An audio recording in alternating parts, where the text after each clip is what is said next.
E estamos fechando a nossa edição de hoje, sexta-feira, né? Primeiramente, bom final de semana para vocês todos. Fiquem com Deus, se divirtam, né?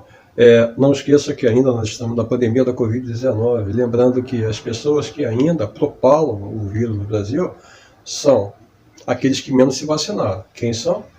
Brancos, votam em Bolsonaro, tá? E os negacionistas são esses que ainda, de uma certa maneira ou outra, sim, são responsáveis pelo fato da pandemia não ceder ainda aqui. Não é? Então, não é só uma questão deles, uma questão pessoal deles. Isso tem um impacto na tua vida e na minha, tá? Na vida de toda a nação brasileira. Isso atrapalha os negócios, atrapalha o país.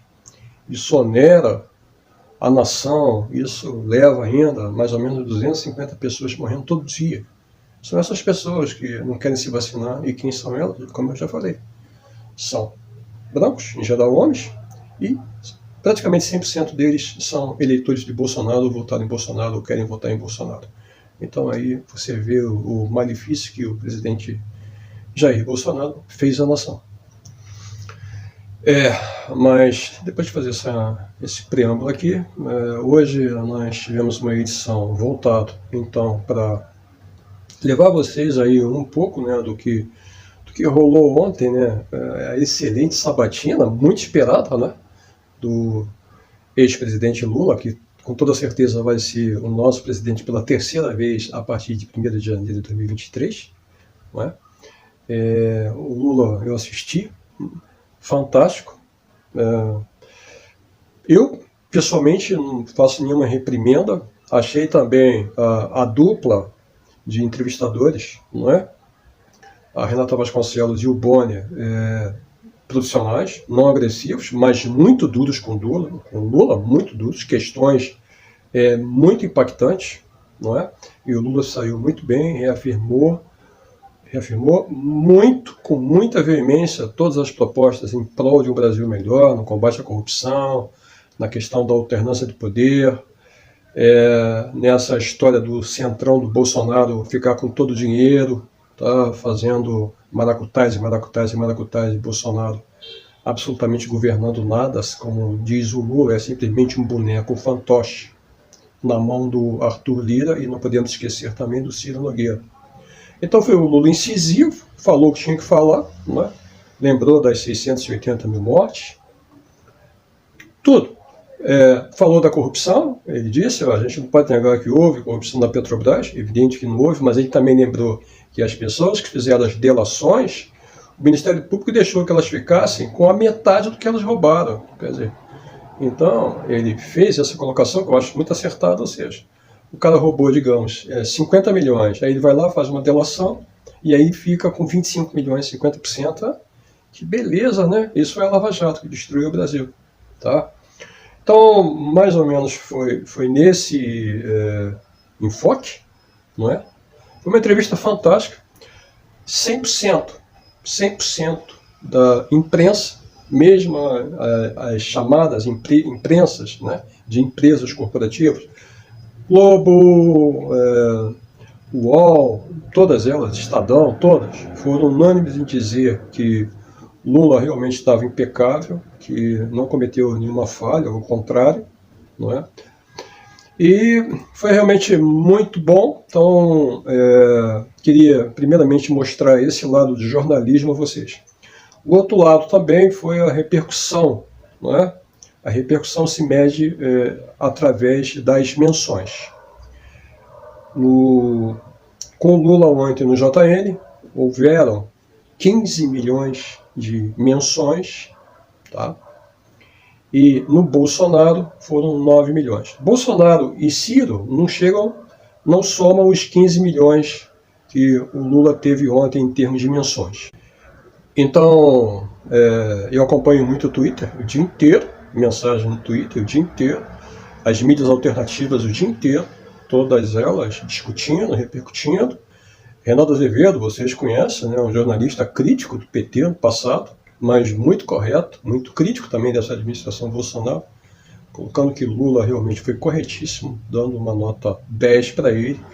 Foi realmente uma apresentação, um debate, não um debate, mas uma sabatina onde Lula absolutamente errou em nada. Então é um nome isento. Vera Magalhães, a mesma coisa, falando, né, outra crítica. Merval Pereira, dizendo, né, vocês sabem muito bem quão ácido é o Merval Pereira em relação quando Lula fala, ou então quando alguma coisa do PT está sendo divulgada. Ele sempre foi um crítico muito grande, especialmente na Lava Jato. Faço também uma outra colocação também importante aqui, aí é minha opinião, para quem viu a sabatina do Bolsonaro, eu não vi a do Ciro Gomes, mas a do Bolsonaro, os apresentadores já começam da seguinte maneira com Bolsonaro. Candidato Bolsonaro. Começou assim.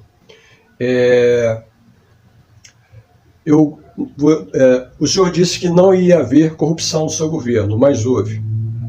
Então, a primeira colocação foi essa. A segunda colocação foi, e essa é uma colocação muito importante. Candidato Bolsonaro, o senhor ameaça a democracia o tempo todo, desde que o senhor está lá. Nós queremos saber se o senhor se compromete a respeitar os resultados. Então, o Jornal Nacional começou dessa maneira, ou seja, uma maneira bastante incisiva. Já com o Lula ontem, os mesmos apresentadores, o Boni, a Renata Vasconcelos, começaram a dizer: candidato Lula, o senhor agora é inocentado de todas as acusações, livre. Então foi um outro tom, tá? Foi um outro tom. Então talvez as pessoas não tenham se apercebido desse detalhe. E veja bem, no caso do Bolsonaro, o Bolsonaro colocou lá a pauta que ele queria. Ele queria, por exemplo, ele exigiu para ir à sabatina que a Globo não fizesse pergunta sobre os 10 cheques da corrupção pretensa da esposa dele, da Michele Bolsonaro, que vulgarmente é chamado de Micheque. Não queria também que se falasse de rachadinha dele, rachadinha do filho do senador, Flávio Bolsonaro, e rachadinha do Carlos Bolsonaro. E o terceiro ponto, não queria que se tocasse também, como não foi tocado, na questão do genocídio do povo brasileiro, hoje em mais de praticamente 680 mil mortes. Tá? Então, essas foram as exigências do presidente Bolsonaro. Mesmo assim, não é? Vocês vejam que foi realmente... não foi nada boa, né? Com cola na mão e tudo, foi péssima, né? Na minha opinião. Não ganhou absolutamente nada, os institutos mostraram depois que não ganhou nenhum voto, não tirou o voto do Lula, e agora há uma expectativa muito grande do próximo, da próxima pesquisa presencial, do impacto que Lula falando num grande veículo de comunicação, como é a Rede Globo, ainda no horário nobre de 8h30, né, vai ter, e como o Lula mesmo disse, essa é a primeira oportunidade que eu tenho de me dirigir ao povo brasileiro. Então foi fantástico, tá? Espero que vocês tenham gostado da nossa programação de hoje e nos acompanhem aqui no Política em Debate, tá bom?